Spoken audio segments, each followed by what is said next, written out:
तो चलिए आज भारतीय जलवायु की इस अनोखी पहेली को सुलझाने की कोशिश करते हैं।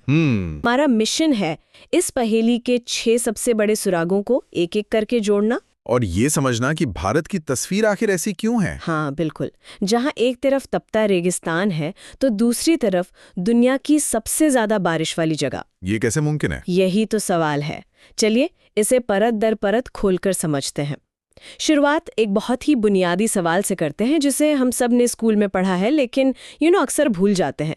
मौसम और जलवायु। हाँ, एक मशहूर गाना है ना, मौसम की तरह तुम भी बदल तो ना जाओगे। ये लाइन अपने आप में मौसम की पूरी परिभाषा बता देती है। बिल्कुल सही पकड़ा है। मौसम यानी आज, अभी, इस पल में क्या हो रहा है। धूप है, बादल हैं, हवा चल रही है, ये सब मौसम है जो घंटों या दिनों में बदल सकता है। लेकिन जलवायु एक लंबी कहानी है, एक पूरी फिल्म की तरह।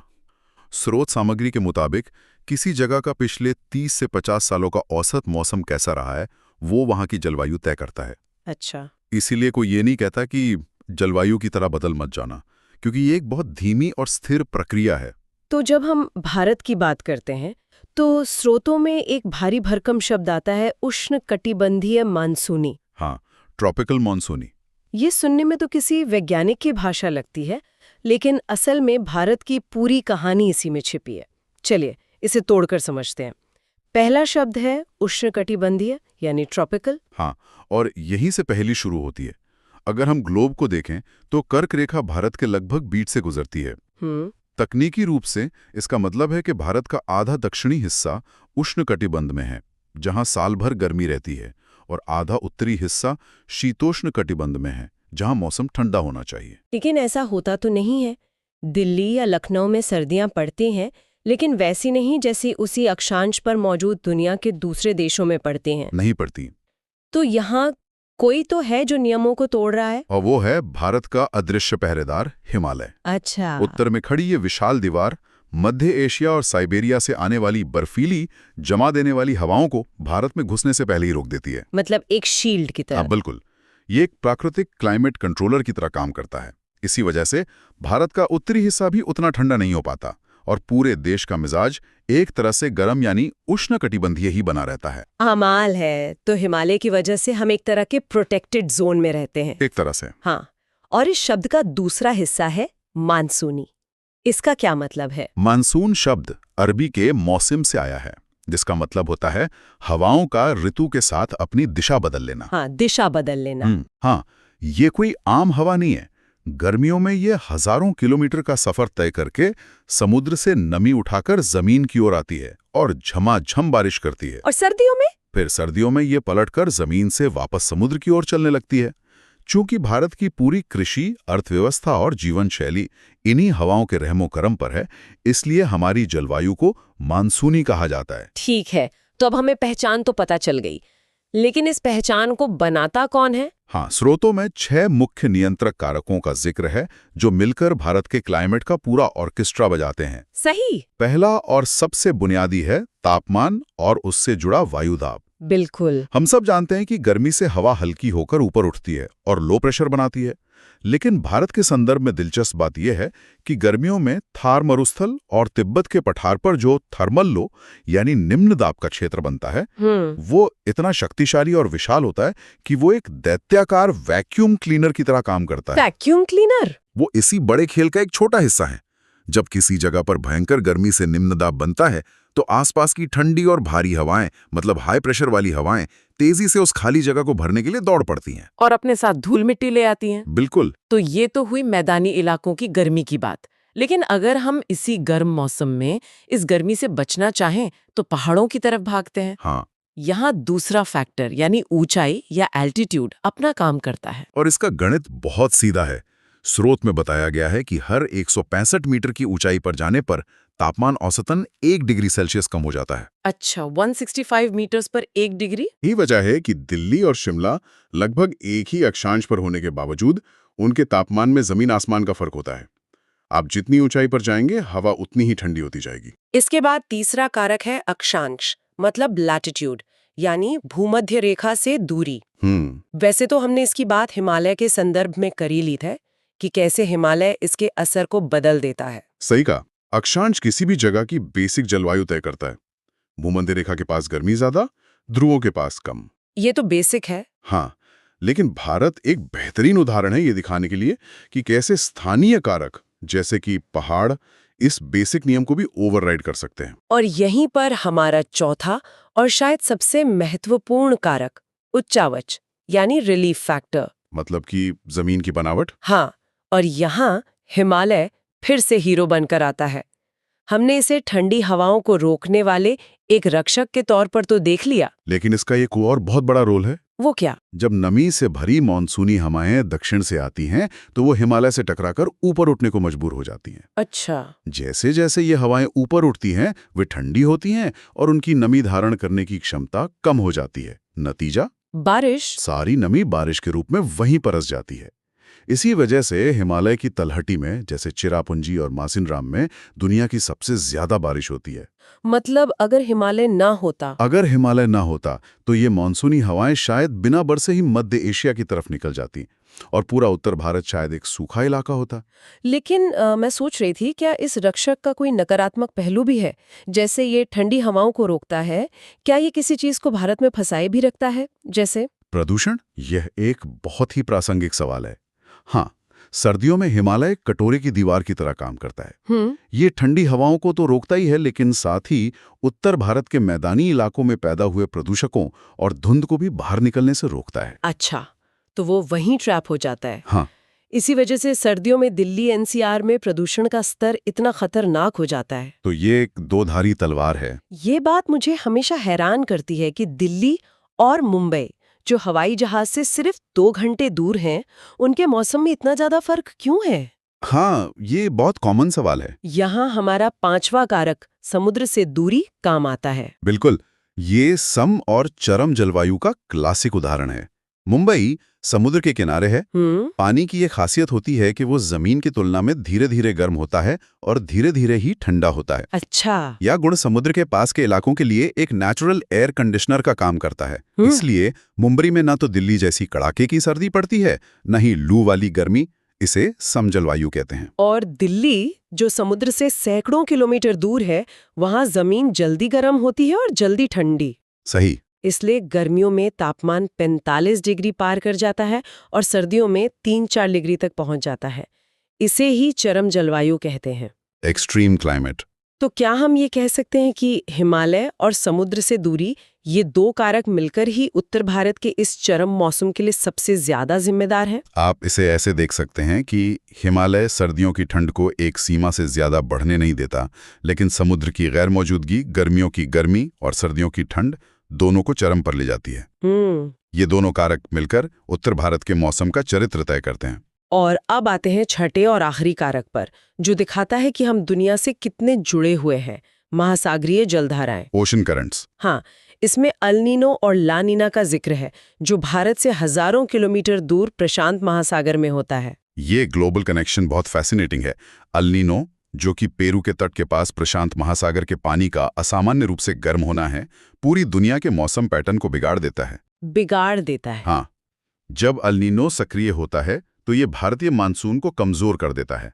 हवाओं का पैटर्न कुछ इस तरह बदलता है कि भारत की ओर आने वाली नमी वाली हवाएं उतनी मजबूत नहीं रह पाती। नतीजा होता है कम बारिश या सूखा। तो अगर अल नीनो मानसून को बिगाड़ता है, तो क्या इसका कोई उल्टा असर भी होता है जो हमारे लिए फायदेमंद हो? अच्छा सवाल है। क्या प्रकृति में ऐसा कोई संतुलन है? हाँ, बिल्कुल है। उसे ला नीना कहते हैं। ला नीना। ये अल नीनो के ठीक विपरीत है, जिसमें प्रशांत महासागर का पानी सामान्य से अधिक ठंडा हो जाता है। ला नीना की स्थिति भारतीय मानसून के लिए अक्सर अच्छी मानी जाती है। हाँ, ये हवाओं के उस पैटर्न को और मजबूत करती है जो भारत में अच्छी बारिश लाते हैं। तो ये एक तरह का वैश्विक संतुलन है, जिसका सीधा असर भारत के किसानों की फसल और हमारी अर्थव्यवस्था पर पड़ता है। तो इन सभी 6 कारकों का मिला जुला असर हमें साल भर के मौसम में दिखता है। स्रोतों में मानसून आने से ठीक पहले होने वाली कुछ दिलचस्प बारिशों का भी जिक्र है, जिनके स्थानीय नाम भी बड़े प्यारे हैं। हाँ, ये मानसून पूर्व वर्षा कहलाती है। Pre monsoon rain. मार्च से मई के बीच जब जमीन भयंकर रूप से तप जाती है तो स्थानीय स्तर पर निम्न दाब बनता है, जिससे गरज चमक के साथ अचानक बौछारें पड़ती हैं। ये भारत की कुल बारिश का लगभग 10% होती है, लेकिन इसका महत्व बहुत ज्यादा है। और इसके नाम सीधे वहाँ की फसलों से जुड़े हैं, जो दिखाता है कि ये बारिशें कितनी महत्वपूर्ण हैं। बिल्कुल। पश्चिम बंगाल में इसे काल बैसाखी कहते हैं, क्योंकि ये बैसाख के महीने में अक्सर तेज तूफान और ओलों के साथ आती है, जो कभी-कभी विनाशकारी भी होती है। इसीलिए काल शब्द जुड़ा है। हाँ, वहीं दक्षिण में केरल और कर्नाटक में इसे आम्र वर्षा कहते हैं। Mango shower. मैंगो शावर, क्योंकि ये बौछार आम के फलों को जल्दी पकने में मदद करती है, जिससे किसानों के चेहरे खिल उठते हैं। और कॉफी का भी जिक्र है। हाँ, कर्नाटक और केरल में ही इन बौछारों को चेरी ब्लॉसम या फूलों वाली बौछार भी कहते हैं, क्योंकि ये कॉफी के पौधों पर फूल खिलने के लिए एकदम सही माहौल बनाती हैं। अच्छा। और अगर हम पूर्वोत्तर की ओर जाएं, तो असम में इसे चाय वर्षा या बारदुली छिड़ा कहते हैं, जो चाय के बागानों के लिए किसी वरदान से कम नहीं। तो ये सिर्फ बारिश नहीं है, ये एक आर्थिक घटना है। तो इस सब का क्या मतलब है? हमने मौसम और जलवायु के अंतर से बात शुरू की, फिर भारत की उष्णकटिबंधीय मानसूनी पहचान के पीछे के कारणों को समझा।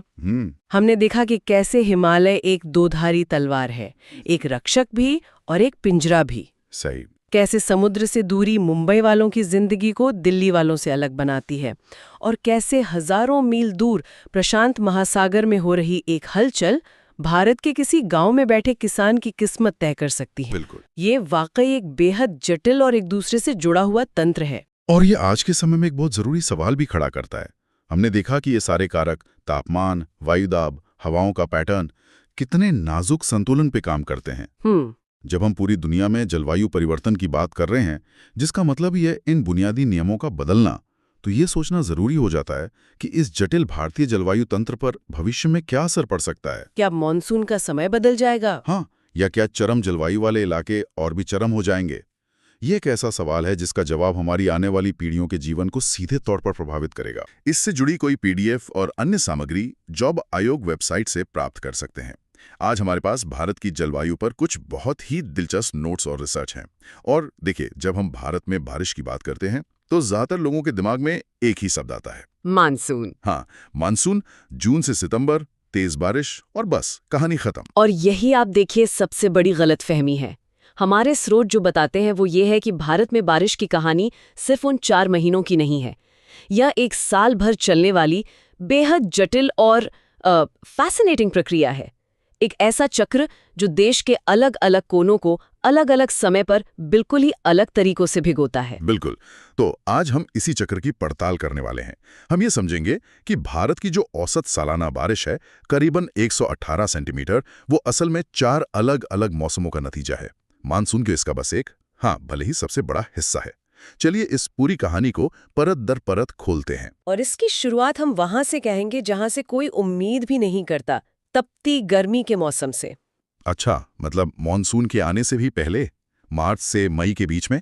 उस वक्त तो मैं सोचता था कि बस लू और चिलचिलाती धूप होती है। ज्यादातर जगहों पर हाँ, लेकिन आपको जानकर हैरानी होगी कि इसी दौरान भारत की कुल सालाना बारिश का लगभग 10% हिस्सा बरस जाता है। 10%? हाँ, इसे पूर्व मानसून वर्षा या प्री मानसून शावर्स कहते हैं। ये एक तरह से मानसून का ट्रेलर है, और हर इलाके में इनका अपना एक अलग नाम और एक अलग किरदार है। ये दिलचस्प है।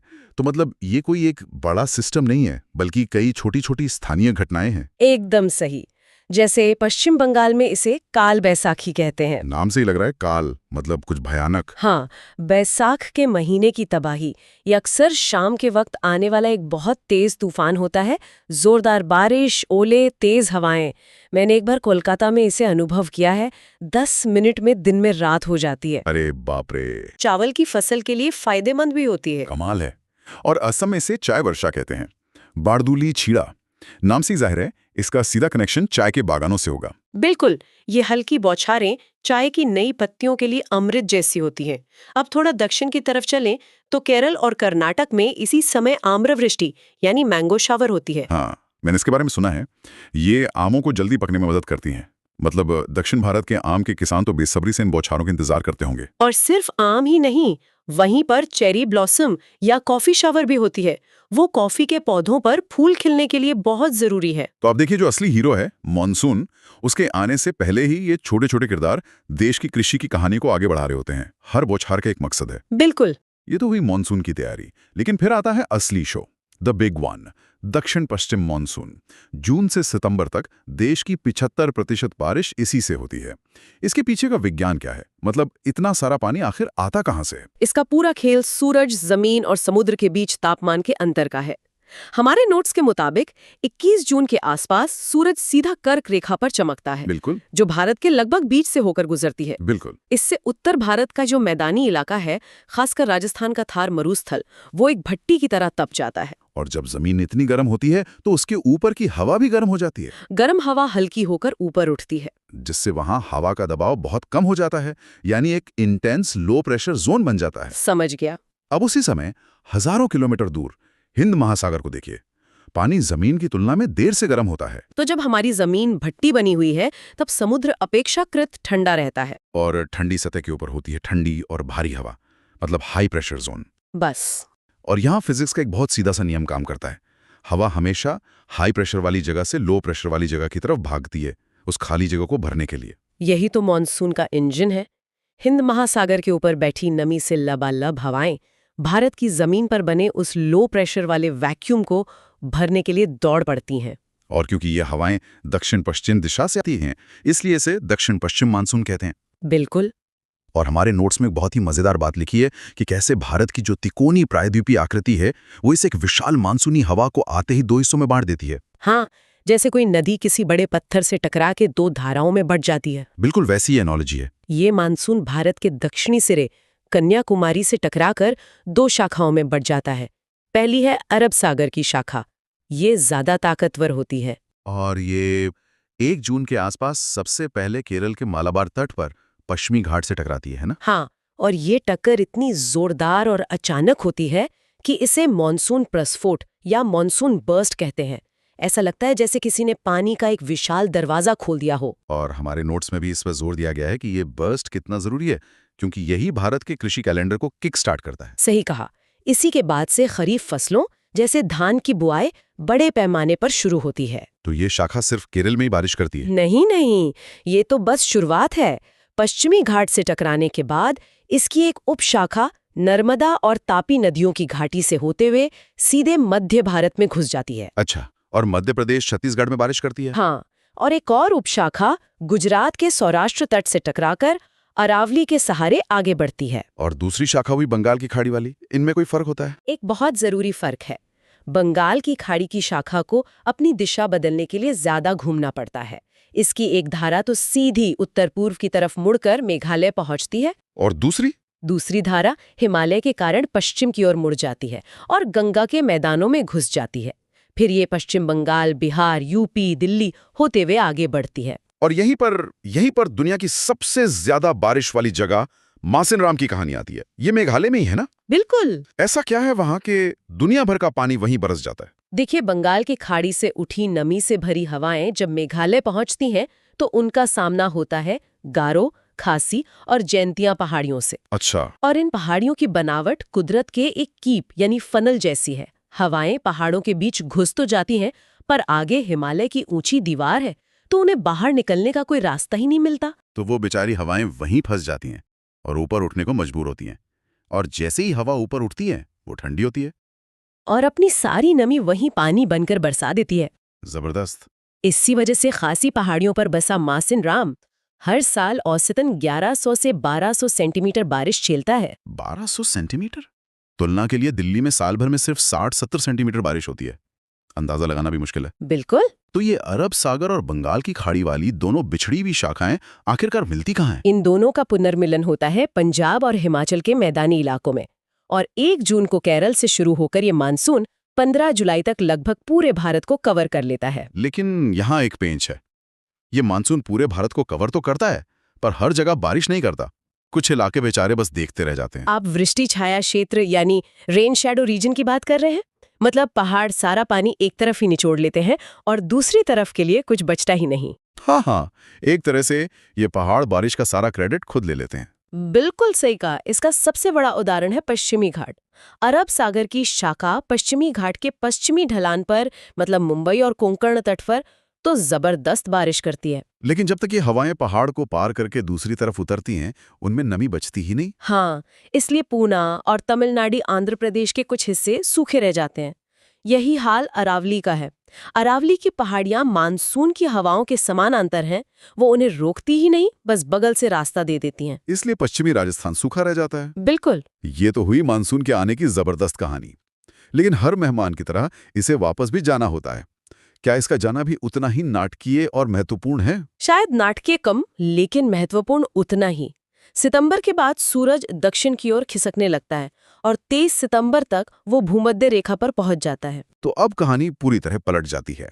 भारत की जमीन ठंडी होने लगती है और हिंद महासागर अब भी गर्म रहता है।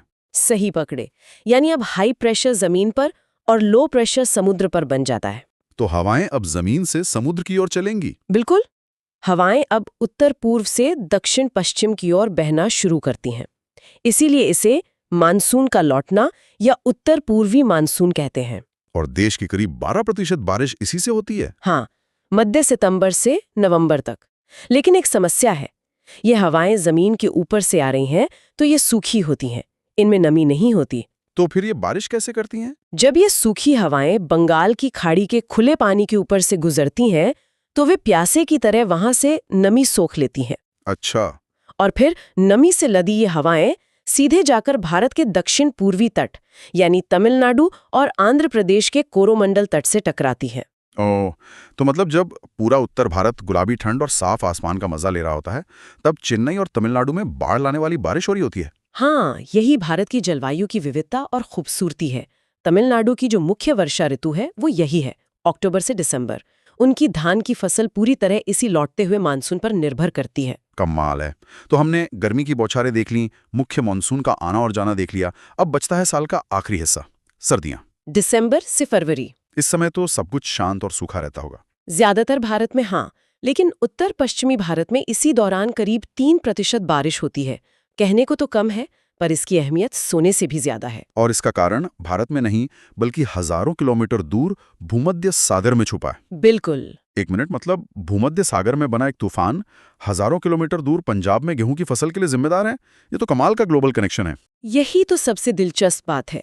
सर्दियों में भूमध्य सागर के ऊपर शीतोष्ण चक्रवात बनते हैं।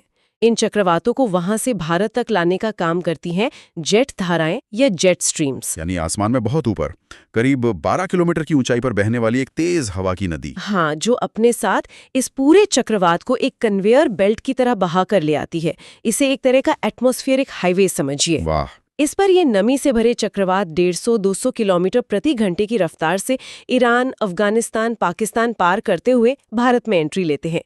पश्चिम से आने वाली इसी गड़बड़ी को ही हम पश्चिमी विक्षोभ या वेस्टर्न डिस्टर्बेंस कहते हैं। और भारत में घुसते इसका असर कैसा होता है? इसका असर दोहरा होता है। जैसे ही ये हिमालय के ऊंचे पहाड़ों से टकराता है, इसकी सारी नमी ठंडी होकर बर्फ बन जाती है। तो लद्दाख, कश्मीर, हिमाचल में जो भारी स्नोफॉल होती है वो इसी की देन है। और हमारी नदियां गर्मियों में भी पानी से भरी रहती हैं। बिल्कुल। और पहाड़ों से टकराने के बाद जो थोड़ी बहुत नमी बच जाती है वो मैदानी इलाकों में हल्की रिमझिम बारिश के तौर पर बरसती है। इसी बारिश को स्थानीय भाषा में महावत कहते हैं। हाँ, और ये महावत सिर्फ एक मौसमी घटना नहीं है, बल्कि ये उत्तर भारत की पूरी रबी की अर्थव्यवस्था की नींव है। हमारे नोट्स कहते हैं कि ये गेहूं की फसल के लिए सोने की बूंदें हैं। बिना इसके गेहूं की पैदावार पर सीधा असर पड़ता है। यानी भूमध्य सागर में उठा एक छोटा सा चक्रवात दिल्ली में आटे की कीमत तय कर सकता है। आपने इसे बिल्कुल सही तरीके से जोड़ा है। तो कुल मिलाकर भारत की वर्षा प्रणाली किसी एक सीधे साधे मानसून की कहानी है ही नहीं है। ये 4 अलग अलग कहानियों का एक संग्रह है। गर्मी की स्थानीय बौछारें, दक्षिण पश्चिम मानसून का विशाल आगमन, उत्तर पूर्वी मानसून का शांत लौटना और सर्दियों में हजारों मील दूर से आया पश्चिमी विक्षोभ, ये सब मिलकर एक बेहद नाजुक और संतुलित चक्र बनाते हैं। और यहीं पर हमारे स्रोतों से मिली सारी जानकारी हमें एक बहुत बड़े और विचारणीय प्रश्न पर लाकर छोड़ देती है। हमने ये तो समझ लिया कि ये शानदार प्रणाली काम कैसे करती है, लेकिन अब हमें ये सोचना होगा कि जलवायु परिवर्तन इस नाजुक संतुलन को कैसे और कितना बिगाड़ सकता है।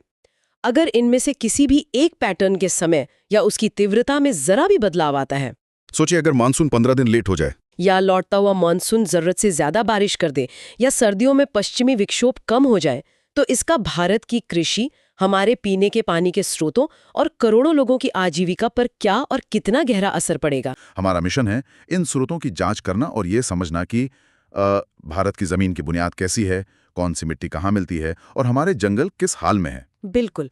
और ये सिर्फ तथ्यों को जानना नहीं है, ये समझना है कि ये भौगोलिक तत्व मतलब मिट्टी और जंगल भारत की कृषि, पर्यावरण और यहाँ तक कि अर्थव्यवस्था को कैसे आकार देते हैं। हम मिट्टी के कणों से लेकर राष्ट्रीय वन नीति तक की परतों को एक-एक करके खोलेंगे। तो चलिए इस पर विस्तार से चर्चा शुरू करते हैं। सबसे पहले मिट्टी से जुड़ा एक बुनियादी सवाल लेते हैं। किस मिट्टी के कण सबसे पतले या बारीक होते हैं? स्रोत के अनुसार अगर हम गाद, बालू और पिंड की तुलना करें तो क्ले यानी चिकनी मिट्टी के कण सबसे बारीक होते हैं। और यहीं से आप समझिए हमारी मिट्टी की कहानी की गहराई शुरू होती है। अच्छा, तो चलिए भारत में पाई जाने वाली मुख्य मिट्टियों के प्रतिशत से शुरू करते हैं। स्रोत में 3 प्रमुख प्रकारों का जिक्र है। हाँ, सबसे ज्यादा मतलब एक बहुत बड़ा हिस्सा 43%, उस पर जलोढ़ मृदा यानी अलूवियल सॉइल है। 43%? ये तो लगभग आधा देश हो गया। हाँ, और ये सबसे उपजाऊ भी मानी जाती है। इसके बाद नंबर आता है लाल या पीली मिट्टी का, जो करीब 18% है। और फिर 15% पर काली मिट्टी है। जी, ब्लैक सॉइल। काली मिट्टी के बारे में एक खास बात बताई गई है। हाँ, इसकी क्या कहते हैं, वाटर होल्डिंग कैपेसिटी। हाँ, जल धारण क्षमता वो सबसे ज्यादा है। इसका मतलब क्या हुआ आसान भाषा में? इसका मतलब है कि ये मिट्टी एक स्पंज की तरह है। ये नमी को बहुत लंबे समय तक सोख कर रख सकती है। अच्छा। अगर इसमें पानी डाला जाए तो ये जल्दी सूखती नहीं, नमी बनी रहती है। ओके, इसीलिए इसे कपासी मिट्टी भी कहते हैं शायद। बिल्कुल सही पकड़ा आपने। कपास की खेती के लिए ये एकदम परफेक्ट है क्योंकि इसे लगातार नमी चाहिए होती है। अब चौथी और एक बहुत ही महत्वपूर्ण मिट्टी लैटेराइट मृदा पर आते हैं। स्रोत बताता है कि इसका नाम लैटर शब्द से बना है। जी, लैटर जिसका मतलब होता है ईंट। ईंट। हाँ, इस मिट्टी का इस्तेमाल ईंट बनाने में भी होता है। ये सूखने पर बहुत सख्त हो जाती है और इसका रंग वो लौह ऑक्साइड यानी आयरन ऑक्साइड की वजह से लाल होता है। इसके बनने की प्रक्रिया काफी खास है। लिखा है कि इसमें ज्यादा वर्षा और ज्यादा तापमान दोनों की जरूरत होती है। बिल्कुल, ये बनती है उष्णकटिबंधीय क्षेत्रों में, ट्रॉपिकल जोन में, जहाँ 200 सेंटीमीटर से ज्यादा बारिश। हाँ, और तापमान भी 30 डिग्री सेल्सियस से ऊपर। इस प्रक्रिया को निक्षालन या लीचिंग प्रोसेस कहते हैं। लीचिंग? ये क्या होता है? इसे ऐसे समझिए कि बहुत ज्यादा बारिश होने की वजह से पानी मिट्टी के पोषक तत्वों खासकर सिलिका को घोलकर जमीन में नीचे बहा ले जाता है। अरे, तो मतलब ऊपर की मिट्टी तो कम उपजाऊ हो गई। सामान्य फसलों के लिए हाँ, लेकिन यही चीज इसे कुछ खास फसलों के लिए बेहतरीन बना देती है। अच्छा, कौन सी फसलें? इसमें नारियल, रबर, चाय, कॉफी और मसाले उगाए जाते हैं। बिल्कुल। इसीलिए ये मिट्टी आपको पश्चिमी घाट जैसे केरल, कर्नाटक, महाराष्ट्र और उधर उत्तर पूर्व में मेघालय में मिलेगी। तो इसमें लोहा और एल्युमिनियम तो भरपूर होता है। हाँ, पर नाइट्रोजन, फास्फोरस और सिलिका की कमी हो जाती है। सिलिका तो जैसा मैंने बताया लीचिंग में बह जाता है। समझ गया। अब आगे बढ़ते हैं मरुस्थलीय या शुष्क मिट्टी की ओर, एरिड सॉइल। जैसा नाम से ही जाहिर है, ये मिट्टी शुष्क मतलब सूखे स्थानों पर बनती है, जहां 50 सेंटीमीटर से भी कम बारिश होती है। जी। इसमें बालू, रेत की मात्रा बहुत ज्यादा होती है। ये मुख्य रूप से आपको राजस्थान, गुजरात, हरियाणा और पश्चिमी उत्तर प्रदेश में मिलेगी। तो क्या इसमें खेती संभव है या ये पूरी तरह बंजर होती है?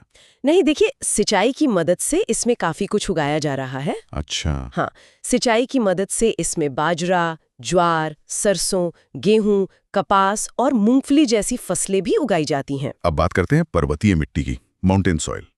ये तो हिमालय क्षेत्र में जम्मू कश्मीर से लेकर अरुणाचल प्रदेश तक पाई जाती होगी। बिल्कुल, और यहाँ की खेती भी अलग होती है। यहाँ मेवे, सेब, मसाले और चाय की खेती होती है, खासकर वो सीढ़ीदार खेती। हाँ, टेरेस फार्मिंग। इसकी सबसे बड़ी खासियत यह है कि इसमें ह्यूमस बहुत ज्यादा होता है। ह्यूमस मतलब ऑर्गेनिक पदार्थ? हाँ, कार्बनिक पदार्थ। पहाड़ों पर पेड़ पौधे और जीव जंतुओं के जो अवशेष होते हैं वो मिट्टी को बहुत उपजाऊ बनाते हैं। लेकिन इसमें भी किसी चीज की कमी होती होगी।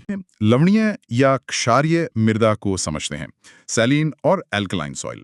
स्रोत में पीएच वैल्यू का जिक्र है। देखिए, एक अच्छी उपजाऊ मिट्टी का पीएच मान 6 से 7.5 के बीच होता है, न्यूट्रल के आसपास। हाँ, और अगर पीएच 7 से कम है तो मिट्टी अम्लीय यानी एसिडिक हो जाती है। और 7 से ज्यादा हो तो? अगर 7 से 8.5 के बीच है तो क्षारीय यानी एल्कलाइन, और अगर 8.5 से भी ज्यादा हो जाए तो वो लवणीय यानी सैलाइन हो जाती है। इसे रेह, कल्लर या ऊसर भी कहते हैं। ऐसा होता क्यों है? ये अक्सर ज्यादा सिंचाई की वजह से होता है। जब पानी भाप बनकर उड़ जाता है तो वो अपने पीछे नमक सतह पर छोड़ जाता है और धीरे धीरे वो जमीन बंजर हो जाती है। बिल्कुल। तो अम्लीय मिट्टी को सुधारने के लिए चूने का उपयोग होता है। और क्षारीय या लवणीय मिट्टी के लिए? उसके लिए जिप्सम का इस्तेमाल किया जाता है। सुधार के बाद इसमें गन्ना और बरसीम जैसी फसलें उगाई जा सकती हैं। मिट्टी की परतों को समझने के बाद अब हम भारत के वनों की स्थिति पर नजर डालते हैं। सबसे पहले ये प्राकृतिक वनस्पति क्या है?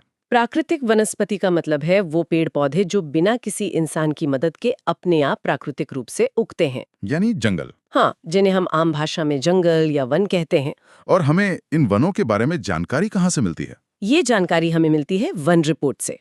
इसे FSI यानी भारतीय वन सर्वेक्षण, फॉरेस्ट सर्वे ऑफ इंडिया जारी करता है। FSI, इसकी स्थापना 1981 में हुई थी और इसका मुख्यालय देहरादून में है। जी, और ये रिपोर्ट हर 2 साल में आती है।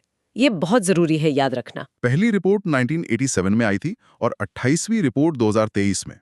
स्रोत में वन नीति यानी फॉरेस्ट पॉलिसी का भी जिक्र है। हाँ, पहली वन नीति 1952 में आई थी, लेकिन जो सबसे महत्वपूर्ण है वो है 1988 की नई वन नीति। उसमें क्या खास था? उसके अनुसार देश के 33% हिस्से पर वन होने चाहिए। ये एक बहुत बड़ा लक्ष्य है। 33%? तो 2023 की 18वीं रिपोर्ट इस 33% के लक्ष्य के मुकाबले हमें कहाँ खड़ा पाती है? रिपोर्ट के मुताबिक भारत में वन है 21.76%। 21.76%। और वृक्ष मतलब जो जंगल के बाहर पेड़ हैं वो हैं 3.41%। तो दोनों को मिलाकर ये हुआ लगभग 25.17%। जी, 25.17%। हम अभी भी 33% के लक्ष्य से काफी पीछे हैं। और अगर क्षेत्रफल की बात करें तो? कुल वन क्षेत्र है 8,27,357 वर्ग किलोमीटर। अब राज्यों के आंकड़ों पर आते हैं जो बहुत दिलचस्प हैं। किस राज्य में वनों में सबसे ज्यादा वृद्धि हुई है? सबसे ज्यादा वन वृद्धि हुई है छत्तीसगढ़ में। वहाँ 684 वर्ग किलोमीटर का इजाफा हुआ है। ये तो अच्छी खबर है। हाँ, लेकिन दूसरी तरफ सबसे ज्यादा कमी मध्य प्रदेश में देखी गई। मध्य प्रदेश में? वहाँ तो सबसे ज्यादा जंगल है। हाँ, यही तो चौंकाने वाली बात है। वहाँ 612 वर्ग किलोमीटर वन क्षेत्र घट गया है। लेकिन जैसा मैंने कहा, क्षेत्रफल के हिसाब से तो सबसे ज्यादा वन मध्य प्रदेश में ही है ना? बिल्कुल। क्षेत्रफल के मामले में मध्य प्रदेश पहले नंबर पे है, उसके बाद अरुणाचल प्रदेश और फिर छत्तीसगढ़ का स्थान है। तो ये एक विरोधाभास है। जिसके पास सबसे ज्यादा है वही सबसे ज्यादा गंवा भी रहा है। ये एक चिंता का विषय है। अच्छा, और अगर प्रतिशत के हिसाब से देखें, मतलब राज्य के कुल क्षेत्रफल का कितना प्रतिशत वन है? प्रतिशत के मामले में लक्षद्वीप 91.33% के साथ सबसे आगे है। वाह! और अगर सिर्फ राज्यों की बात करें तो मिजोरम 85.34% के साथ टॉप पर है। और सबसे कम? सबसे कम वन वाला राज्य हरियाणा है। तो आज की इस विस्तृत चर्चा से ये तो साफ है कि भारत विविध प्रकार की मिट्टियों का देश है। हर मिट्टी की अपनी कहानी है। बिल्कुल। लैटेराइट के निक्षालन से लेकर काली मिट्टी की जल धारण क्षमता तक हर मिट्टी की अपनी एक खासियत है। और जब हम वनों की बात करते हैं तो 2023 की रिपोर्ट हमें एक मिलीजुली तस्वीर दिखाती है। हाँ, छत्तीसगढ़ जैसे राज्य हैं जो सकारात्मक वृद्धि दिखा रहे हैं, लेकिन राष्ट्रीय स्तर पर हम अभी भी 1988 में तय किए गए 33% के लक्ष्य से दूर हैं। ये सब जानने के बाद एक सवाल मन में आता है। पूछिए। 1988 में हमने 33% वन क्षेत्र का लक्ष्य तय किया। आज हम लगभग 25% पर हैं। हमने ये भी देखा कि भारत में हर क्षेत्र की मिट्टी अलग है, जो अलग अलग तरह के पेड़ पौधों का समर्थन करती है।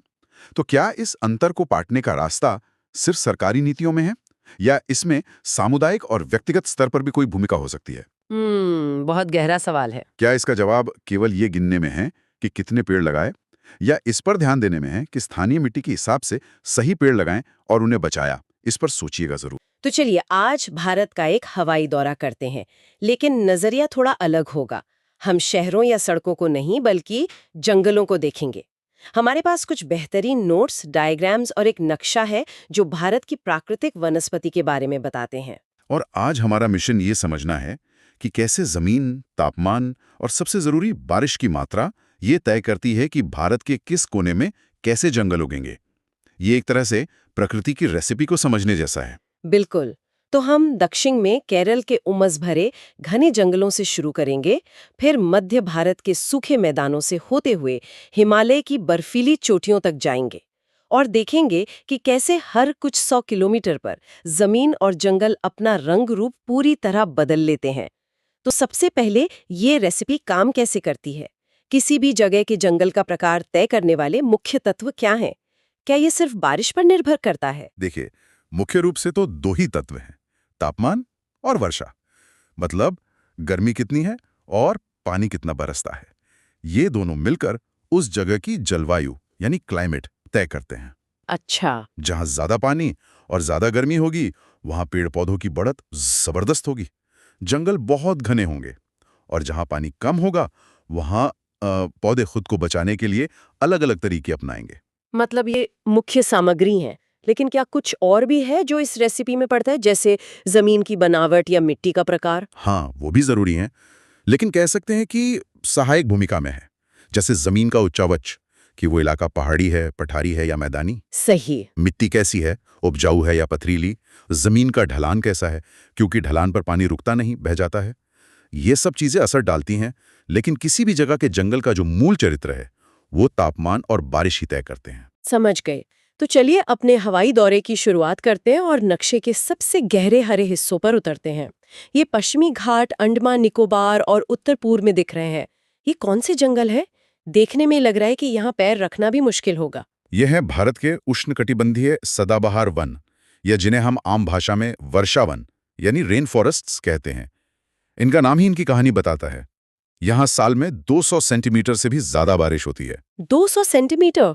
इसे समझने के लिए कोई अंदाजा दे सकते हैं ये कितना होता है? इसे ऐसे समझिए कि भारत के ज्यादातर शहरों जैसे दिल्ली या लखनऊ में जितनी बारिश पूरे साल में होती है, यहाँ उतनी बारिश बस कुछ ही महीनों में हो जाती है। अरे बाप रे! जी, और साथ में 30 डिग्री सेल्सियस से ज्यादा का तापमान। तो इस गर्मी और नमी के कॉकटेल का नतीजा ये होता है कि यहाँ पेड़ पौधों में मानो एक होड़ सी लगी रहती है सूरज की रोशनी पाने की। इसीलिए ये इतने ऊंचे होते हैं? बिल्कुल, ये 60 मीटर या उससे भी ऊंचे हो सकते हैं, मतलब लगभग एक 20 मंजिला इमारत जितने ऊंचे। कमाल है। ये इतने घने होते हैं कि ऊपर पत्तों की एक ऐसी छत या कैनोपी बन जाती है कि सूरज की रोशनी मुश्किल से ही जमीन तक पहुंच पाती है। तो फिर जमीन पर तो हमेशा अंधेरा और नमी सी रहती होगी। एकदम, इसीलिए इन जंगलों में जमीन पर आपको अलग तरह की वनस्पति और जीव जंतु मिलते हैं। यहाँ एक सवाल है, इन्हें सदाबहार या एवरग्रीन सुनकर तो ऐसा लगता है कि इनके पत्ते कभी गिरते ही नहीं। क्या ये सच है? ये तो थोड़ा अजीब है, क्योंकि पेड़ तो अपनी पत्तियां बदलते हैं। ये बहुत अच्छा सवाल है, क्योंकि ज्यादातर लोग यही समझते हैं पत्ते यहाँ भी झड़ते हैं, लेकिन फर्क ये है कि उनका कोई एक मौसम तय नहीं होता। अच्छा। जी, यहाँ साल भर गर्मी और नमी रहती है, तो पेड़ों को पानी बचाने के लिए एक साथ अपनी सारी पत्तियां गिराने की जरूरत ही नहीं पड़ती। अलग अलग पेड़ अलग अलग समय पर अपनी कुछ पत्तियां गिराते रहते हैं और नई उगाते रहते हैं। तो मतलब ये हुआ कि इन जंगलों में कोई एक पतझड़ का मौसम नहीं होता। यहाँ हर दिन थोड़ा थोड़ा पतझड़ और थोड़ा थोड़ा बसंत होता रहता है, इसलिए ये दूर से देखने पर हमेशा हरे भरे लगते हैं। एकदम सही पकड़ा आपने। और इसी वजह से यहाँ जैव विविधता यानी बायोडाइवर्सिटी भारत में सबसे ज्यादा होती है। सबसे ज्यादा? जी हाँ, सबसे ज्यादा। हजारों तरह के पेड़ पौधे, कीड़े मकोड़े, जानवर सब एक साथ रहते हैं। यहाँ मिलने वाले खास पेड़ों में रोजवुड, महोगनी, एबोनी जैसे कीमती लकड़ी वाले पेड़ शामिल हैं। तो ये तो हुए वो जंगल जिन्हें पानी की कोई कमी नहीं है, बल्कि वो उसमें डूबे रहते हैं। लेकिन भारत का ज्यादातर हिस्सा ऐसा नहीं है। जहाँ हम और आप रहते हैं वहां तो हम बेसब्री से मानसून का इंतजार करते हैं। उन इलाकों के जंगलों का क्या, जो नक्शे में एक बहुत बड़े हिस्से पर फैले हैं? अब आप बात कर रही हैं भारत के सबसे आम जंगलों की, उष्णकटिबंधीय पर्णपाती वन। पर्णपाती का मतलब ही है पत्ते गिराने वाले। डिसिडुअस फॉरेस्ट्स। हाँ, इन्हें मानसूनी वन भी कहते हैं, क्योंकि इनका पूरा जीवन चक्र मानसून पर ही निर्भर करता है। ये उन इलाकों में है जहां बारिश 70 से 200 सेंटीमीटर के बीच होती है, यानी सदाबहार वनों से कम पर रेगिस्तान से कहीं ज्यादा। और यही वो जंगल है जहां से हमें सागवान और शीशम जैसी लकड़ियां मिलती हैं, जिनसे हमारे घरों का ज्यादातर फर्नीचर बनता है। जी हाँ, आर्थिक रूप से ये भारत के सबसे महत्वपूर्ण वन हैं। सागवान, साल, शीशम, चंदन, नीम, आम, ये सब इन्हीं जंगलों के पेड़ हैं। इनकी एक खास पहचान है। वो क्या? जैसे ही ठंड खत्म होती है और गर्मियां शुरू होती हैं, ये पानी बचाने के लिए अपनी सारी पत्तियां गिरा देते हैं। तब पूरा जंगल एकदम वीरान सा लगता है। हाँ, मैंने देखा है, सड़कें पत्तों से भर जाती हैं। बिल्कुल। और फिर जैसे ही मानसून की पहली बारिश होती है, इनमें नई कोंपलें फूटती हैं और जंगल फिर से हरा भरा हो जाता है। क्या बारिश के आधार पर इनमें भी कोई फर्क होता है? मतलब 70 और 200 सेंटीमीटर तो बहुत बड़ा दायरा है। हाँ, बिल्कुल सही सवाल है। इन्हें हम दो हिस्सों में बांट सकते हैं। जहां बारिश थोड़ी ज्यादा होती है, यानी 100 से 200 सेंटीमीटर, वहां आर्द्र पर्णपाती या मॉइस्ट डिसिडुअस वन होते हैं। ये ज्यादा घने होते हैं। और जहां कम होती है? और जहां बारिश कम यानी 70 से 100 सेंटीमीटर होती है, वहां शुष्क पर्णपाती या ड्राई डिसिडुअस वन पाए जाते हैं। वहां पेड़ थोड़े दूर दूर होते हैं और उनके बीच में आपको घास के मैदान भी दिखते हैं। अच्छा, हमारे नोट्स में एक रोचक तथ्य है कि सागवान के सबसे ज्यादा वन मध्य प्रदेश में हैं। मुझे तो लगता था कि ये दक्षिण में ज्यादा मिलती होगी। नहीं, सागवान के सबसे बड़े और बेहतरीन जंगल मध्य प्रदेश में ही हैं। ये वन उत्तर भारत के मैदानों से लेकर दक्षिण में तमिलनाडु तक एक बहुत बड़े इलाके में फैले हुए हैं। चलिए, अब अपने हवाई जहाज का रुख उन इलाकों की तरफ करते हैं जहां बारिश और भी कम हो जाती है, 70 सेंटीमीटर से भी कम। राजस्थान, गुजरात, हरियाणा के कुछ हिस्से, यहाँ तो जिंदा रहना ही एक चुनौती है। यहाँ के पेड़ पौधे कैसे सरवाइव करते हैं? यहाँ हमें मिलते हैं कांटेदार वन और झाड़ियाँ। इन पौधों ने तो वाकई प्रकृति के साथ तालमेल बिठाने में पीएचडी कर रखी है। पीएचडी। हाँ, यहाँ सबसे बड़ी चुनौती है पानी को बचाना, एक एक बूंद को सहेजना। और इसके लिए उन्होंने क्या तरीके अपनाए हैं? सबसे पहला और सबसे जरूरी बदलाव है पत्तियों का। इन्होंने पानी का वाष्पीकरण, मतलब धूप में पानी का भाप बन के उड़ना, उसे रोकने के लिए अपनी पत्तियों को सिकोड़कर कांटों में बदल दिया है। ओह अच्छा, तो कांटे असल में पत्तियां ही हैं। जी हाँ, एक तरह से। इसीलिए आपको यहाँ कैक्टस, बबूल, बेर जैसे पेड़ मिलेंगे जिनमें पत्तों की जगह कांटे ज्यादा होते हैं। और जड़ों का क्या? उन्हें तो पानी ढूंढना पड़ता होगा। उनकी जड़ें पानी की तलाश में बहुत गहराई तक और बहुत दूर दूर तक फैली होती हैं। आपको जानकर हैरानी होगी कि कुछ मामलों में तो खेजड़ी जैसे पेड़ की जड़ें 30-35 मीटर यानी एक 10 मंजिला इमारत जितनी गहरी चली जाती हैं। कमाल है, 30-35 मीटर, ये प्रकृति के असली सर्वाइवर हैं। बिल्कुल, ये कम से कम पानी में गुजारा करना सीख गए हैं। वाह, अब हम जमीन से हवा में और फिर समुद्र की तरफ चलते हैं। भारत के तटीय इलाकों में, खासकर जहां नदियां समुद्र से मिलती हैं, वहां एक अलग ही दुनिया बसती है। खारे पानी और दलदल में उगने वाले जंगल। आप मैंग्रोव वनों की बात कर रही हैं। इन्हें ज्वारीय वन या टाइडल फॉरेस्ट भी कहते हैं, क्योंकि ये ज्वार भाटे के पानी में डूबे रहते हैं। इनकी सबसे बड़ी खासियत क्या है? इनकी सबसे बड़ी खासियत यह है कि ये खारे पानी में भी फल फूल सकते हैं, जो ज्यादातर पौधों के लिए जहर जैसा होता है। इनकी जड़ों का एक खास सिस्टम होता है जो इन्हें सांस लेने में मदद करता है। इनका क्या महत्व है? ये सिर्फ कुछ खास किस्म के पेड़ ही हैं या इनका कोई बड़ा रोल भी है? इनका रोल बहुत बड़ा है। ये हमारे तटों के सैनिक हैं। सैनिक? वो कैसे? पहली लहर का जोर अपने ऊपर ले लेते हैं और तटीय गांवों और शहरों को भारी तबाही से बचाते हैं। इनकी उलझी हुई जड़ें मिट्टी को जकड़े रखती हैं और समुद्र को जमीन को काटने से रोकती हैं। मतलब ये एक तरह के कोस्टल गार्ड्स हैं। हाँ, आप कह सकती हैं, प्रकृति के कोस्टल गार्ड्स। भारत में ये सबसे ज्यादा कहाँ पाए जाते हैं? सुंदरवन का नाम तो सबने सुना है। हाँ, दुनिया का सबसे बड़ा मैंग्रोव जंगल पश्चिम बंगाल का सुंदरवन डेल्टा ही है। इसका नाम यहाँ मिलने वाले सुंदरी नाम के पेड़ पर पड़ा है। अच्छा, सुंदरी पेड़ के नाम पर सुंदरवन। जी, इसके अलावा गुजरात का कच्छ क्षेत्र दूसरा सबसे बड़ा इलाका है। और फिर महानदी, गोदावरी, कृष्णा, कावेरी नदियों के डेल्टा में भी ये जंगल मिलते हैं। बहुत खूब। अब हमारे दौरे का आखिरी पड़ाव बचा है। हम मैदानों और तटों से उठकर भारत के सिरमौर यानी हिमालय की ओर चलते हैं। जैसे जैसे हम पहाड़ों पर ऊंचाई की तरफ जाते हैं, वहां क्या बदलाव देखने को मिलता है? पहाड़ों पर चढ़ना एक तरह से भूमध्य रेखा से ध्रुवों की ओर जाने जैसा है। अच्छा? हाँ, जैसे जैसे ऊंचाई बढ़ती है, तापमान गिरता जाता है और वनस्पति की पूरी दुनिया बदल जाती है। ये परत दर परत बदलती है। परत दर परत? ये सुनने में बहुत दिलचस्प लग रहा है।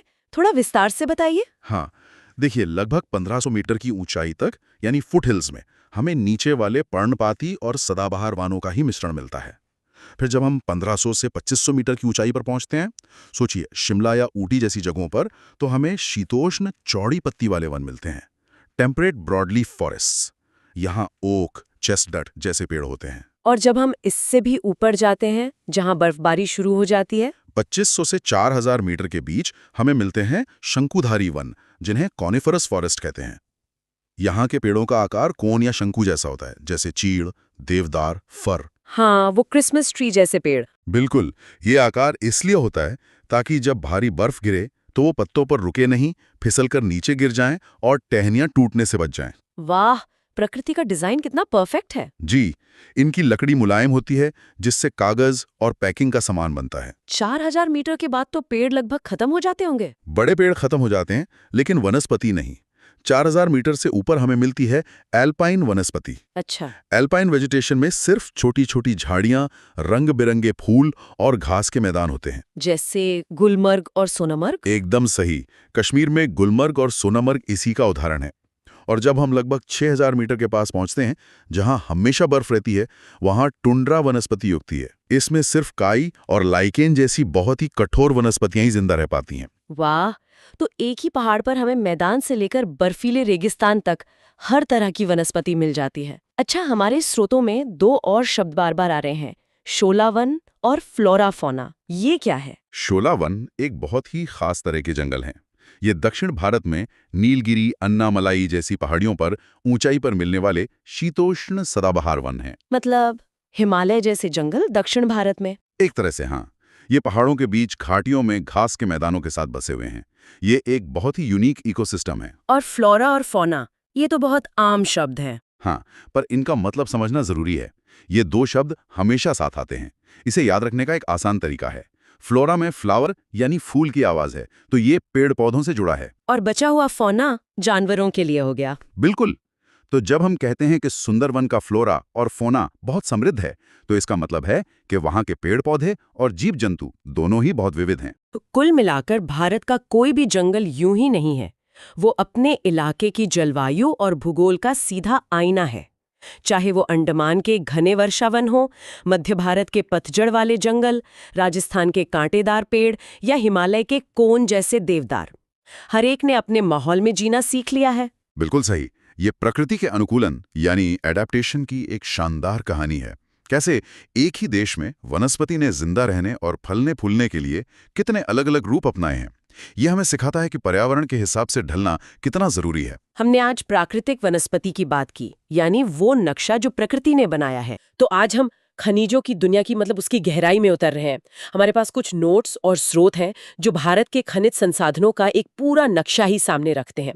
और आज हमारा मिशन सिर्फ ये जानना नहीं है कि कौन सा खनिज कहाँ मिलता है, बल्कि ये समझना है कि जमीन के नीचे दबी ये दौलत कैसे भारत की अर्थव्यवस्था को, इंडस्ट्री को और हमारी रोजमर्रा की जिंदगी को शक्ल देती है। बिल्कुल। जब हम खनिज के बारे में सोचते हैं तो ज्यादातर लोगों के दिमाग में सोना, चांदी या शायद हीरा आता है, लेकिन असलियत यह है कि हमारे पैरों के नीचे एक पूरी की पूरी दुनिया है। स्टील की मजबूती से लेकर हवाई जहाज की उड़ान तक हर चीज की कहानी इन्हीं खनिजों से शुरू होती है। तो चलिए इस विषय को परत दर परत खोलते हैं, देखते हैं कि इस खजाने की चाबी आखिर छुपी कहाँ है। तो सबसे पहले एक बिल्कुल बुनियादी सवाल से शुरू करते हैं। ये खनिज हैं क्या? क्या ये बस जमीन के नीचे पड़े पत्थर हैं? ये एक अच्छा सवाल है। खनिज देखें, आसान भाषा में कहें तो वो प्राकृतिक पदार्थ हैं जो नेचुरल प्रोसेस से बनते हैं। ये चट्टानों के अंदर मौजूद होते हैं? इनफैक्ट चट्टानें बनती ही खनिजों के मिश्रण से हैं। अच्छा, मतलब ऐसा नहीं है कि हमारी दादी नानी ने इन्हें बनाया है, ये पूरी तरह से कुदरती हैं। एकदम। और सबसे दिलचस्प बात यह है कि हर खनिज का अपना एक खास रासायनिक फॉर्मूला होता है, एक क्रिस्टल स्ट्रक्चर होता है, और इसी वजह से हर खनिज की अपनी एक अलग पहचान है। उसका रंग, उसकी कठोरता, चमक, सब कुछ। लोहा अलग दिखता है, तांबा अलग, हीरा अलग, सब अपने आप में यूनिक हैं। अरे वाह, मैंने पढ़ा है कि खनिजों की भी अपनी एक तरह की जाति होती है, मतलब धात्विक और अधात्विक। ये मैंने कभी इस तरह सोचा नहीं था। इन दोनों में क्या बड़ा फर्क है? फर्क बहुत सीधा और सरल है। जो धात्विक खनिज हैं, उनको जब आप गलाते हैं, प्रोसेस करते हैं, तो उनसे मेटल निकलता है। एग्जैक्टली, उनसे धातु मिलती है। और अधात्विक में ऐसा कुछ नहीं है। उनका इस्तेमाल मतलब जैसा मिला ज्यादातर वैसा ही हो जाता है। इसे समझने का एक बहुत अच्छा तरीका इन नोट्स में दिया गया है। सोचिए कि अयस्क यानी ओर दूध है और धातु यानी मेटल घी। हाँ, जैसे दूध को प्रोसेस करके उससे घी निकालते हैं, वैसे ही धात्विक अयस्क से धातु। क्या बेहतरीन उपमा है, बिल्कुल सही। और अगर अधात्विक के उदाहरण देखें तो कोयला, चूना पत्थर, संगमरमर, अभ्रक यानी माइका, ये सारी चीजें आती हैं। हाँ। इन्हें सीधे इस्तेमाल में लाया जाता है। कोयला सीधे जलाया जाता है, चूना पत्थर सीमेंट बनाने में इस्तेमाल होता है। इनसे कोई धातु नहीं निकाली जाती। और धात्विक में फिर लौह अयस्क, बॉक्साइट, तांबा, ये सब आ गए, जिनसे हमें लोहा, एल्यूमिनियम और तांबे जैसी धातुएं मिलती हैं। सही है, पर यहाँ कहानी में एक और मोड़ है। क्या? धात्विक खनिजों को भी आगे दो परिवारों में बांटा गया है, लौह धातु यानी फेरस और अलौह धातु यानी नॉन फेरस। अच्छा, तो लौह मतलब जिसमें लोहा है, ये तो आसान लगा। लेकिन एक मिनट, मुझे लगा था कि टंगस्टन तो बल्ब के फिलामेंट में इस्तेमाल होता है, उसका लोहे से क्या लेना देना? आपका सवाल बहुत अच्छा है और ये दिखाता है कि चीजें कितनी जुड़ी हुई हैं।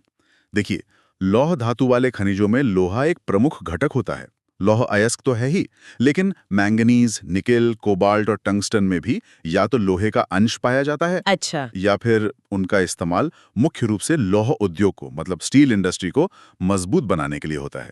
इसलिए उन्हें लौह समूह में रखा जाता है। समझ गई। और अलौह धातु वाले वो हुए जिनमें धातु तो है पर लोहा नहीं है, जैसे बॉक्साइट जिससे एल्यूमिनियम मिलता है, या फिर तांबा, जस्ता, सोना, चांदी। बिल्कुल ये सब बेशकीमती धातुएं, पर इनमें लोहे की कोई भूमिका नहीं है। एकदम सही।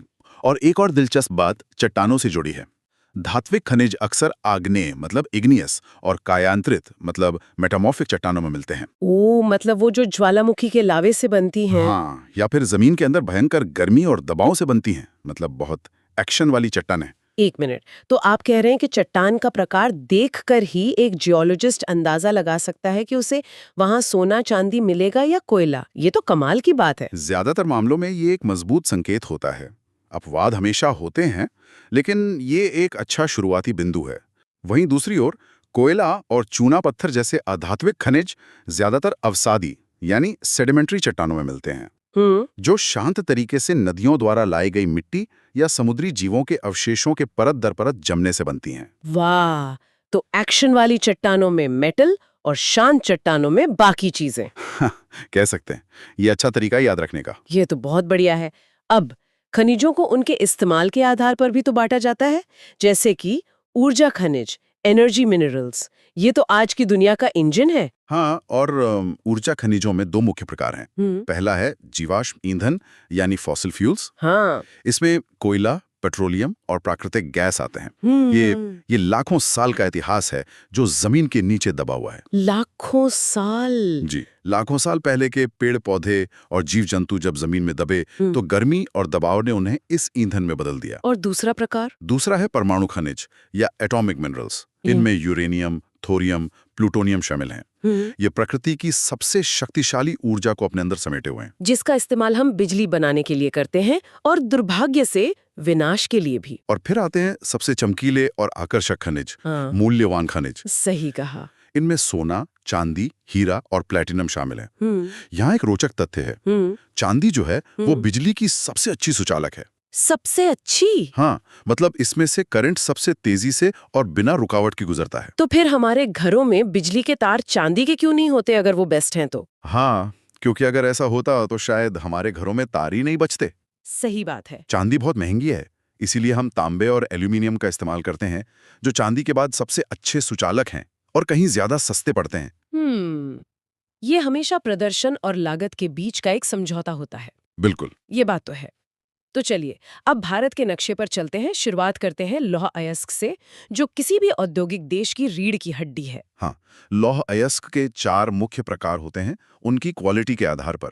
सबसे अच्छा है मैग्नेटाइट, जिसमें 72% तक धातु होती है। इसका चुंबकीय गुण भी बहुत मजबूत होता है। लेकिन भारत में सबसे ज्यादा हेमेटाइट मिलता है ना, जो क्वालिटी में दूसरे नंबर पर आता है। जी, इसमें 60 से 65% तक लोहा होता है। हमारे देश की ज्यादातर स्टील इंडस्ट्री इसी पर निर्भर है। और बाकी दो, लिमोनाइट और सिडेराइट, वो उतने अच्छी क्वालिटी के नहीं माने जाते। सही। वैश्विक स्तर पर देखें तो भारत लौह अयस्क उत्पादन में चौथे स्थान पर है, ऑस्ट्रेलिया, ब्राजील और चीन के बाद। लेकिन जब हम भारत के अंदर राज्यों को देखते हैं तो एक बहुत ही दिलचस्प तस्वीर सामने आती है। क्या मतलब? देखिए, निकालने के मामले में यानी उत्पादन में उड़ीसा नंबर 1 है। ओके। पर अगर हम ये देखें कि जमीन के नीचे अभी कितना माल बाकी है यानी भंडार या रिजर्व, तो उस मामले में कर्नाटक सबसे अमीर है। ये तो बड़ी अजीब बात है। मतलब कर्नाटक अपने खजाने पर बैठा है जबकि ओडिशा तेजी से खुदाई कर रहा है। इसके पीछे कोई खास वजह है? क्या ये भविष्य में बदल सकता है? बिल्कुल, इसकी कई वजह हो सकती हैं, जैसे कि उड़ीसा में खनन की नीतियां ज्यादा आसान हों या वहां की खदानें सतह के ज्यादा करीब हों, जिससे निकालना सस्ता पड़ता है। लेकिन इसका मतलब ये भी है कि भविष्य में जब उड़ीसा के भंडार कम होंगे तो कर्नाटक का महत्व बहुत ज्यादा बढ़ जाएगा। ये एक तरह की रणनीतिक गहराई है जो देश के पास है। और जब हम खानों की बात करते हैं तो कौन से नाम सबसे अहम है? कई हैं, लेकिन छत्तीसगढ़ की बेलाडीला खान का जिक्र जरूरी है। कहते हैं कि यहाँ की पहाड़ी का आकार बैल के कुबड़ जैसा है। अच्छा। इसलिए इसका नाम बेलाडीला पड़ा। यहाँ का लोहा इतना शुद्ध और हाई ग्रेड का है कि इसे सीधे जापान जैसे देशों को निर्यात किया जाता है। जापान, जो अपनी स्टील टेक्नोलॉजी के लिए जाना जाता है। जी, तो ये सिर्फ एक खदान नहीं बल्कि भारत की क्वालिटी का एक ग्लोबल सिंबल है। वाह, अब बात करते हैं तांबे की। बिजली के तार से लेकर पूजा के बर्तनों तक ये हमारी जिंदगी में हर जगह है। तांबे का रिश्ता तो भारत से बहुत पुराना है। दुनिया में तो चिली सबसे बड़ा उत्पादक है, लेकिन भारत में भी ये महत्वपूर्ण है। और यहाँ भी वही उत्पादन और भंडार वाली कहानी है। अच्छा। उत्पादन में मध्य प्रदेश सबसे आगे है, जबकि भंडार के मामले में राजस्थान टॉप पर है। और खानों की बात करें तो राजस्थान की खेतरी खान का नाम मैंने सुना है, बहुत मशहूर है। खेतरी सिर्फ एक खान नहीं, एक जीती जागती तारीख है। इसका इतिहास हड़प्पा सभ्यता से जुड़ा है। सच में? हाँ, सोचिए, आज हम जिन तारों से अपना फोन चार्ज कर रहे हैं, उसी इलाके से हजारों साल पहले हमारे पूर्वज औजार और हथियार बनाने के लिए तांबा निकाल रहे थे। ये जुड़ाव भी तो कमाल का है। ये तो वाकई कमाल है। अच्छा, मैंगनीज की बात करते हैं।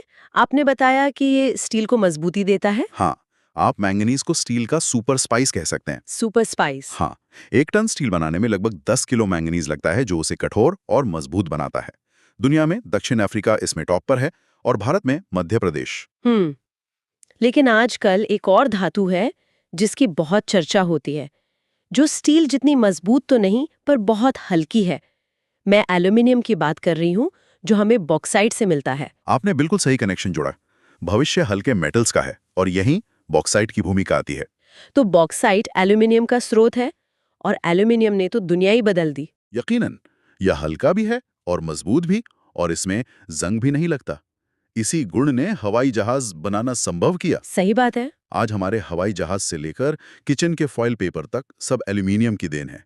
दुनिया में ऑस्ट्रेलिया इसका सबसे बड़ा उत्पादक है। और भारत में? भारत की बात करें तो यहाँ उड़ीसा का एक छत्र राज है। उत्पादन और भंडार दोनों में ही उड़ीसा नंबर 1 पर है। और इसकी कोई खास खान? उड़ीसा का कोरापुट जिला, वो बॉक्साइट के लिए बहुत प्रसिद्ध है। ये उन इलाकों में से हैं जो भारत के खनिज नक्शे पर बहुत अहमियत रखते हैं। और आखिर में उस खनिज पर आते हैं जिसके लिए कहा जाता है हीरा है सदा के लिए। हीरा, जो कार्बन का सबसे शुद्ध और प्रकृति का सबसे कठोर तत्व है। दुनिया में रूस हीरे का सबसे बड़ा उत्पादक है। और भारत में? भारत में तो पन्ना नाम ही काफी है। हाँ, भारत में मध्य प्रदेश हीरे का सबसे बड़ा उत्पादक है और यहाँ की पन्ना और सतना की खानें विश्व प्रसिद्ध हैं। लेकिन एक और खान है जिसका ऐतिहासिक महत्व इन सब से कहीं ज्यादा है। आंध्र प्रदेश की गोलकुंडा खान। वहीं जहां से कोहिनूर हीरा मिला था? बिल्कुल, वही कोहिनूर हीरा जो आज ब्रिटेन के शाही खजाने का हिस्सा है, वो गोलकुंडा की खान से ही निकला था। उस समय गोलकुंडा दुनिया में हीरों का सबसे बड़ा बाजार हुआ करता था। यहाँ एक और दिलचस्प पहेली है। हमारे स्रोत बताते हैं कि गुजरात का सूरत शहर हीरों की मंडी या डायमंड सिटी कहलाता है। ऐसा क्यों है, जबकि खाने तो मध्य प्रदेश और आंध्र प्रदेश में है? सूरत में तो एक भी खान नहीं है। ये एक शानदार सवाल है और ये आज की हमारी बातचीत के सार को पकड़ता है। सूरत में हीरों की कटिंग और पॉलिशिंग का दुनिया का 90% काम होता है। 90%? जी। कच्चा हीरा एक साधारण पत्थर जैसा दिखता है। उसे तराश कर, उसके एंगल सेट करके उसे चमकीला और कीमती बनाने का हुनर वो सूरत के कारीगरों के पास है। तो मतलब जमीन से कच्चा माल निकालना एक बात है और उसे तराश कर उसकी असली कीमत बनाना बिल्कुल दूसरी बात। आपने 100 बात की एक बात कह दी। मध्य प्रदेश के पास संसाधन है, पर सूरत के पास हुनर, तकनीक और व्यापार का नेटवर्क है। इसलिए असली दौलत सूरत में बनती है। ये दिखाता है कि सिर्फ प्राकृतिक संसाधन होने से कोई अमीर नहीं हो जाता। असली खेल वैल्यू एडिशन का है। तो आज हमने खनिज की परिभाषा से शुरुआत की, उनके परिवारों को समझा और फिर भारत के खनिज नक्शे पर एक विस्तृत नजर डाली। हमने देखा कि कैसे कुछ राज्य उत्पादन में आगे हैं तो कुछ भंडार में, और कैसे बलाडीला का लोहा जापान पहुंचता है तो गोलकुंडा का हीरा लंदन। और ये सूरत वाला उदाहरण एक बहुत बड़ा सवाल खड़ा करता है जिस पर सोचना चाहिए। क्या? जब हुनर, तकनीक और व्यापार मिलकर किसी प्राकृतिक संसाधन के स्रोत से हजारों किलोमीटर दूर एक आर्थिक केंद्र बना सकते हैं, जैसा सूरत ने हीरो के साथ किया, तो ये हमें क्या सिखाता है? क्या दुनिया में इसके और भी उदाहरण हैं जहां असली दौलत कच्चे माल के स्रोत पर नहीं बल्कि उसे प्रोसेस करने वाले हाथों में होती है? इससे जुड़ी कोई भी पीडीएफ या और सामग्री आपको जॉब आयोग की वेबसाइट पर मिल जाएगी। तो आज हमारे पास भारत के खनिज संसाधनों पर कुछ बहुत ही विस्तृत नोट्स हैं। पिछली बार हमने लोहा और मैंगनीज जैसी चीजों पर बात की थी। आज इस चर्चा को और आगे बढ़ाते हैं। बिल्कुल। आज हम सोना चांदी से लेकर कोयला और पेट्रोलियम तक हर चीज पर एक गहरी नजर डालेंगे और ये समझने की कोशिश करेंगे कि ये खनिज सिर्फ जमीन के नीचे दबे पत्थर नहीं है, ये हमारी दुनिया को चलाते हैं। चलिए तो शुरुआत सबसे कह सकते हैं आकर्षक चीज से करते हैं, सोना, गोल्ड। नोट्स में लिखा है कि इसका अयस्क कैलेब्राइट है। इस्तेमाल तो हम सब जानते ही हैं, आभूषण और सिक्के। लेकिन भारत में इसकी कहानी क्या है? उत्पादन में दुनिया में तो चीन टॉप पर है। हाँ, लेकिन भारत की बात करें तो सोने का मतलब है कर्नाटक। आज भी 90% से ज्यादा सोना वहीं से आता है। और केजीएफ फिल्म के बाद तो कोलार और हट्टी की खदानों के बारे में हर कोई जान गया है। बिल्कुल, उस फिल्म ने इन खदानों को काफी मशहूर कर दिया। ये दोनों, कोलार और हट्टी, कर्नाटक की सबसे महत्वपूर्ण खदानें हैं। इन नोट्स में आंध्र प्रदेश की रामागिरी खदान का भी जिक्र है, क्या वो भी इतनी ही अहम है? रामागिरी भी एक महत्वपूर्ण खदान है, लेकिन कोलार और हट्टी का जो ऐतिहासिक महत्व और उत्पादन रहा है वो अलग ही स्तर पे है। अच्छा, अब सोने से आगे बढ़ते हैं, चांदी पर। इसे सोने की बहन भी कहा जाता है। हाँ, और एक मजेदार तथ्य ये है कि ये बिजली की सबसे अच्छी सुचालक है, मतलब बेस्ट कंडक्टर, सोने से भी बेहतर। तो फिर इसके तार क्यों नहीं बनते? बस इसलिए क्योंकि ये बहुत महंगी है। जाहिर है। तो क्या ये भी सोने के साथ ही मिलती है? यही तो इसमें सबसे दिलचस्प बात है। चांदी अक्सर अकेले नहीं मिलती। वैश्विक स्तर पर देखें तो मेक्सिको सबसे बड़ा उत्पादक है। और भारत में? भारत में राजस्थान टॉप पर है। और जैसा आपने पूछा, कर्नाटक की कोलार और हट्टी खदानों में ये सोने के साथ मिलती है, लेकिन चांदी का सबसे बड़ा स्रोत है राजस्थान की जावर खदानें। जावर खदानें? जी, जहां ये सीसे और जस्ते के साथ निकलती हैं। अच्छा, तो चांदी एक तरह से दूसरी धातुओं के खनन का एक बाई प्रोडक्ट है। काफी हद तक, हाँ। ये तो एक बहुत अच्छा उभरगाम है। चलिए फिर इन जुड़वा खनिजों की ही बात करते हैं। सीसा और जस्ता, इन्हें जुड़वा क्यों कहते हैं? क्योंकि भूगर्भ में ये हमेशा एक साथ पाए जाते हैं। मतलब आप ऐसा नहीं देखेंगे कि कहीं सिर्फ सीसा मिल रहा हो या सिर्फ जस्ता, इसीलिए इन्हें ट्विन मिनरल्स कहते हैं। और इनके अयस्क और उपयोग? सीसे यानी लेड का मुख्य अयस्क है गैलेना। इसका उपयोग खास तौर पर इस्पात उद्योग में होता है, उसे मजबूत बनाने के लिए। और जस्ता? मुझे याद है स्कूल में पढ़ा था कि लोहे पर जस्ते की परत चढ़ाते हैं ताकि जंग न लगे। बिल्कुल सही, उस प्रक्रिया को गैल्वेनाइजेशन कहते हैं और ये जस्ते का सबसे आम इस्तेमाल है। इसका अयस्क कैलेमीन कहलाता है। और उत्पादन में यहाँ भी चीन ही आगे है। हाँ, दुनिया में चीन सबसे आगे है और भारत में फिर से राजस्थान का ही दबदबा है, खासकर वही जावर के खदानें। कमाल है, मतलब एक अकेली जावर की खदान हमें चांदी, सीसा और जस्ता तीनों दे रही है। जी हाँ, इसीलिए वो इतनी महत्वपूर्ण है। ये तो वाकई एक खजाना है। धातुओं की तो बात हो गई, लेकिन अब एक अधातु मतलब नॉन मेटल पर आते हैं जो शायद आज के दौर में बहुत जरूरी है, अभ्रक यानी माइका। आपने बिल्कुल सही नस पकड़ी है। अभ्रक की सबसे बड़ी खासियत है कि ये बिजली का कुचालक है, एक बेहतरीन इंसुलेटर। और इसी वजह से ये इलेक्ट्रॉनिक्स में इतना जरूरी है। अनिवार्य है। आपके फोन से लेकर कंप्यूटर के मदरबोर्ड तक हर जगह अभ्रक की एक पतली परत होती है जो करंट को फैलने से रोकती है। और नोट्स कहते हैं कि इसमें भारत दुनिया में नंबर 1 है। हाँ, और ये भारत के लिए एक बहुत बड़ी रणनीतिक बढ़त है। देश में आंध्र प्रदेश का नेल्लोर जिला और झारखंड का कोडरमा, ये दो नाम अभ्रक के लिए सोने की खदानों जैसे हैं। कोडरमा को तो शायद माइका कैपिटल ऑफ इंडिया भी कहा जाता था। बिल्कुल, बिहार के गया में भी ये पाया जाता है। चलिए अब कुछ ऐसे खनिजों की बात करते हैं जिनमें भविष्य की ऊर्जा छिपी है। यूरेनियम। नोट्स में इसके लिए एक बड़ा दिलचस्प नाम दिया है, आशा की धातु, मेटल ऑफ होप। ऐसा क्यों? क्योंकि ये परमाणु ऊर्जा का मुख्य ईंधन है, जिसे भविष्य की साफ ऊर्जा का एक बड़ा विकल्प माना जाता है।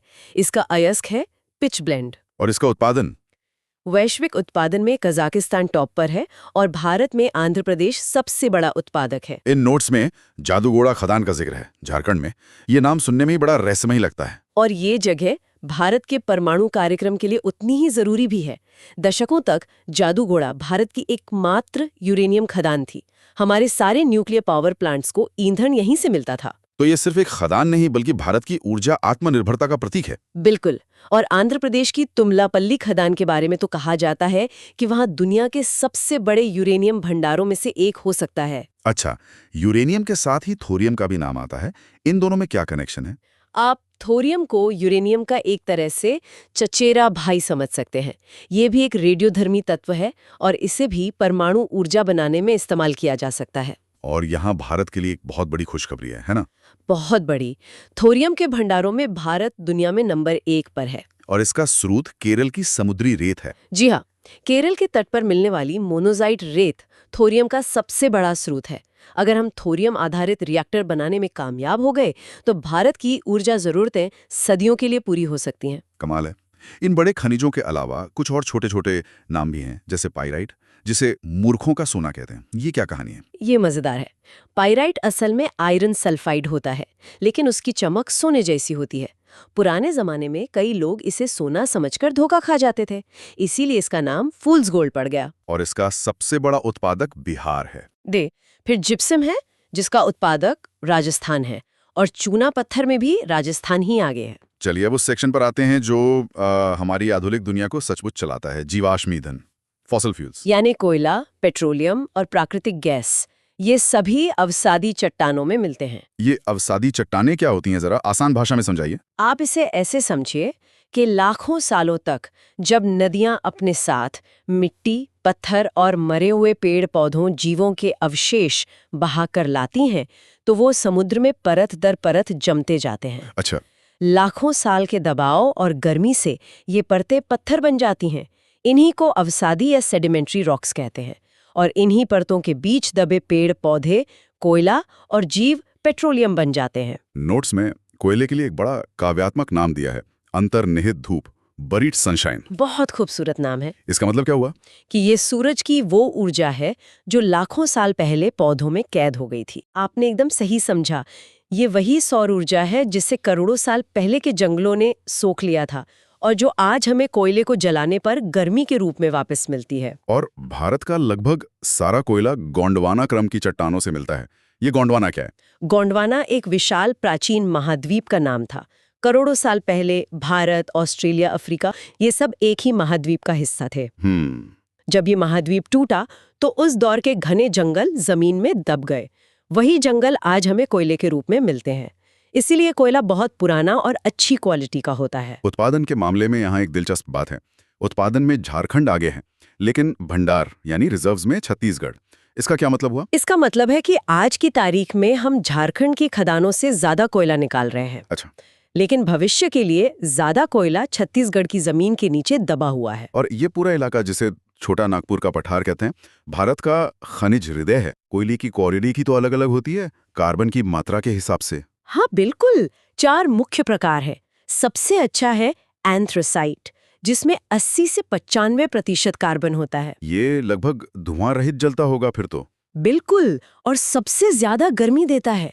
पर यह भारत में बहुत कम, सिर्फ जम्मू कश्मीर के कारगिल इलाके में मिलता है। और वो कोयला जो हम सबसे ज्यादा इस्तेमाल करते हैं, वो है बिटुमिनस। इसमें 60 से 80% कार्बन होता है। भारत में पाया जाने वाला ज्यादातर कोयला यही है और हमारे पावर प्लांट्स में बिजली बनाने के लिए इसी का इस्तेमाल होता है। इसके बाद आता है लिग्नाइट। हाँ, लिग्नाइट या भूरा कोयला। इसमें कार्बन कम और नमी ज्यादा होती है। ये मुख्य रूप से तमिलनाडु के निवली में मिलता है। और सबसे खराब? सबसे खराब क्वालिटी है पीट कोयला, जो एक तरह से आधा अधूरा बना कोयला है। ये जलने पर गर्मी कम और धुआं और प्रदूषण बहुत ज्यादा करता है। और अब आते हैं जीवाश्म ईंधन के दूसरे बड़े खिलाड़ी पर, पेट्रोलियम, जिसे काला सोना भी कहते हैं। और ये नाम इसे बिल्कुल सही दिया गया है। जमीन से जब इसे निकाला जाता है तो ये गाढ़े कीचड़ जैसा होता है, जिसे कच्चा तेल या क्रूड ऑयल कहते हैं। लेकिन जब इसे रिफाइनरी में भेजा जाता है तो जादू होता है। सही कहा। ये बात मुझे हमेशा हैरान करती है कि उसी एक काले पदार्थ से पेट्रोल, डीजल, केरोसिन, मोम, प्लास्टिक, और आपकी रसोई में जो LPG सिलेंडर है वो भी उसी से आता है।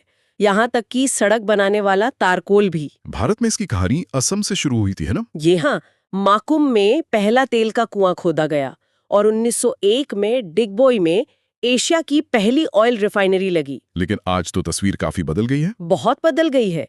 वैश्विक स्तर पर अमेरिका और सऊदी अरब बड़े खिलाड़ी हैं, पर भारत में अब शीर्ष उत्पादक राज्य राजस्थान है। राजस्थान? उसने गुजरात और असम को भी पीछे छोड़ दिया। हाँ, बाड़मेर सांचौर बेसिन की खोज के बाद। लेकिन उत्पादन का सबसे बड़ा हिस्सा आज भी समुद्र से आता है। मुंबई हाई। बिल्कुल। मुंबई के तट से दूर मुंबई हाई भारत का सबसे बड़ा तेल क्षेत्र है, जो अकेले देश का लगभग 60% उत्पादन करता है। तो इन सब का क्या मतलब है?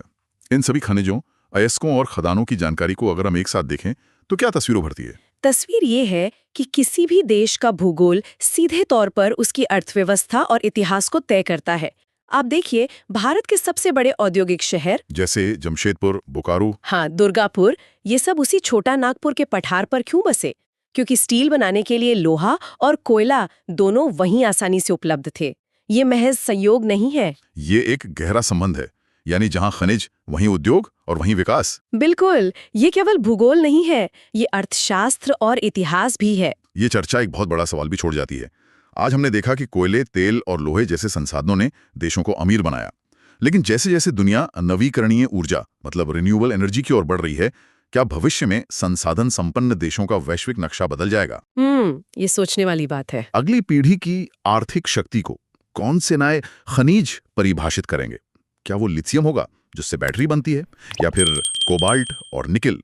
ये एक ऐसा सवाल है जिस पर सोचना चाहिए।